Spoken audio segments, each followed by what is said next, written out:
all this shit in my head. Yeah, you don't wanna know. On your knees, begging for your life. I'm a 44 to your door.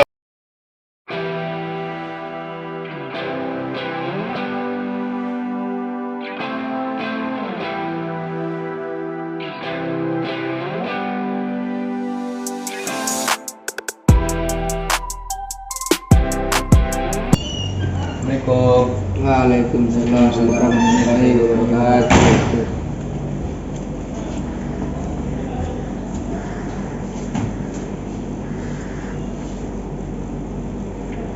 Chandra, tolong siapkan. Siap gerak. Berdoa dimulai. Bismillahirrahmanirrahim. Rabbi shrahli sadri wa yassirli amri wahlul 'uqdatam min lisani yafqahu qawli. Rabbil zidni ilman warzuqni fahman. Selesai. Beri salam. Assalamualaikum warahmatullahi wabarakatuh. Waalaikumsalam warahmatullahi wabarakatuh. Baiklah, sebelum belajar Bapak akan absen kalian dulu. Chandra Kirana, Hadir, Pak. Mama Farel Nafal Aulia, Hadir, Pak. Mama Fikran Syari, Hadir, Pak. Mama Zaki Fadri. Hadir, Pak. Hari ini kita akan mempelajari tentang kekayaan alam Indonesia. Kepada Zaki dan teman-teman, silakan maju ke depan untuk menjelaskan materinya. Ya.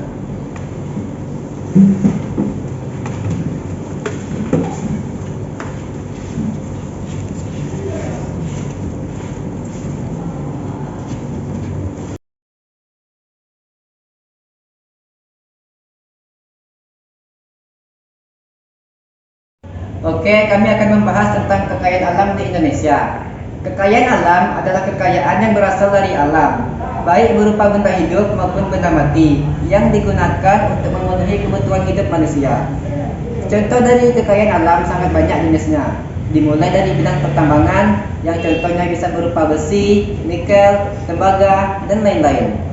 Dari bidang pertanian bisa berupa ikan segar, udang, dan sebagainya. Yang ketiga, ada contoh dari bidang perkebunan yang bisa berupa teh, kelapa, kopi, kelapa sawit, cengkeh, dan sebagainya. Nah, kalau manfaat kekayaan alam sangat banyak. Salah satunya sebagai sumber energi dan bahan bakar, dan sebagai keseimbangan alam, tiga sebagai bahan makan manusia atau hewan. Jika kita tidak menjaga kekayaan alam, maka akan terjadi kerusakan pada lingkungan alam dan berkurangnya sumber daya alam. Dampak jika kita mengambil kekayaan alam secara berlebihan. Yang pertama, dapat merusak lingkungan. Yang kedua, menyebabkan generasi yang akan datang kehilangan kesempatan untuk menikmati kekayaan alam yang di Indonesia. Indonesia kaya akan kekayaan alam yang berlimpah. Baiklah, di sini kami akan menjelaskan tentang contoh dari kekayaan alam di Indonesia dari berbagai pulau serta fungsinya. Saya akan membuat kekayaan alam yang ada di wilayah Sumatera.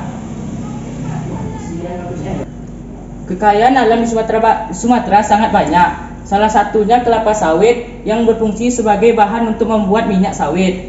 2, tembakau, yaitu bahan untuk membuat rokok. 3, batu bara, yaitu bahan untuk sebagai sumber energi. Selanjutnya, kekayaan alam yang ada di Kalimantan. Yang pertama, rotan.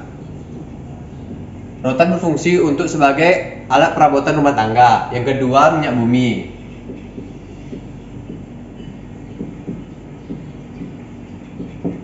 Minyak bumi berfungsi untuk sebagai bahan bakar. Yang ketiga, nabati.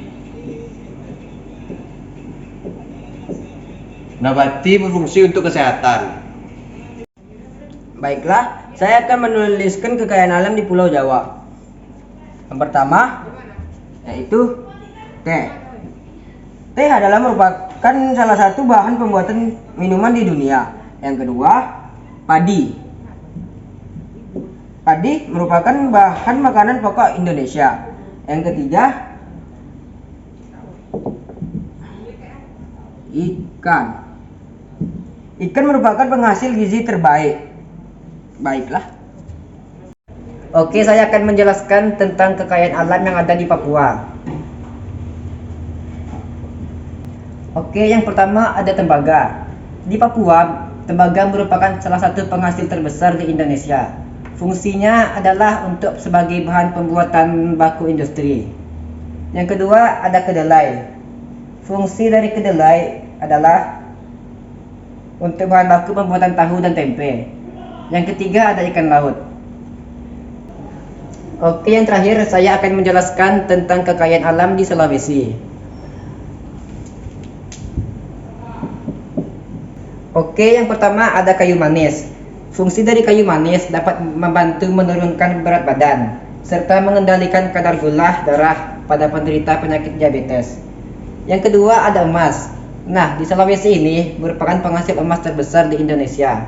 Fungsinya bisa sebagai investasi jangka panjang. Yang terakhir ada udang sebagai hasil perikanannya. Oke. Bagus sekali penjelasan kalian ini. Chandra, tolong hapus papan tulisnya dan yang lainnya silakan duduk. Baik, Pak.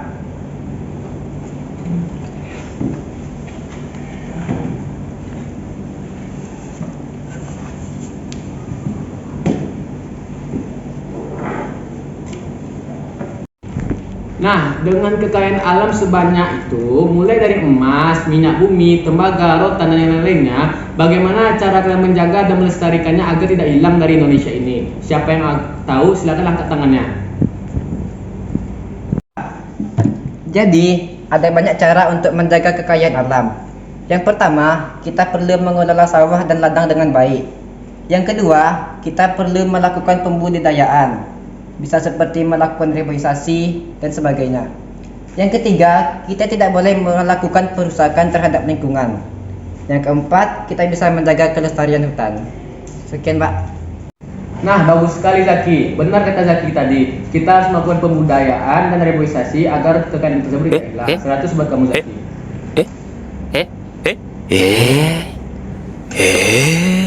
Pak, saya mau nanya, Pak.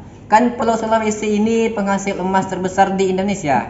Jadi, apakah Sulawesi ini merupakan pulau terkaya, Pak? Karena penghasil emas. Mana bisa gitu? Di Sumatera ada batu bara yang lebih berharga dari emas.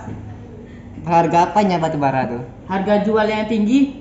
Di Kalimantan ada nabati, bagus untuk kesehatan. Di pulau lain ada apa? Sudah, Pulau Jawa lah pemenangnya. Ibu kota negara berada di Pulau Jawa. Ingat, Jawa adalah kunci.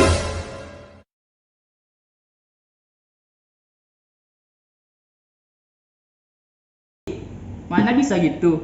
Bisa lah. Cuma modal kunci itu aja, Nyo. Gak bisa. Di Kalimantan ada rotan. Kalian ada apa? Kami ada ikan. sawit. Sawit itu nggak guna. Guna lah. Ada guna. Nggak bisa. Ya ada. Apa maksudnya gitu? Jawa lah. Nggak bisa. Lebih bagus lah Kalimantan. Bagus lah Sumatera. Kalimantan.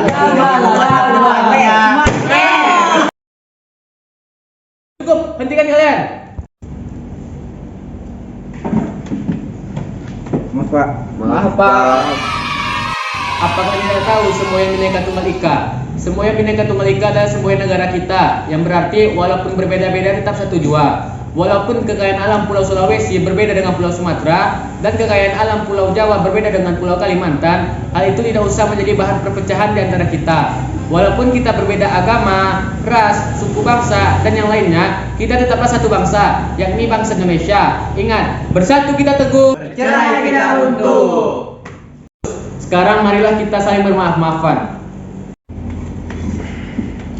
Maaf ya, Chan. Maaf, Ki. Maaf. Ki. Maaf. Cong. Selamat yang. Ya. Jadi kesimpulan yang dapat diambil adalah jangan mudah terpecah belah karena suatu perbedaan. Sekian dari kami. Wassalamualaikum warahmatullahi wabarakatuh.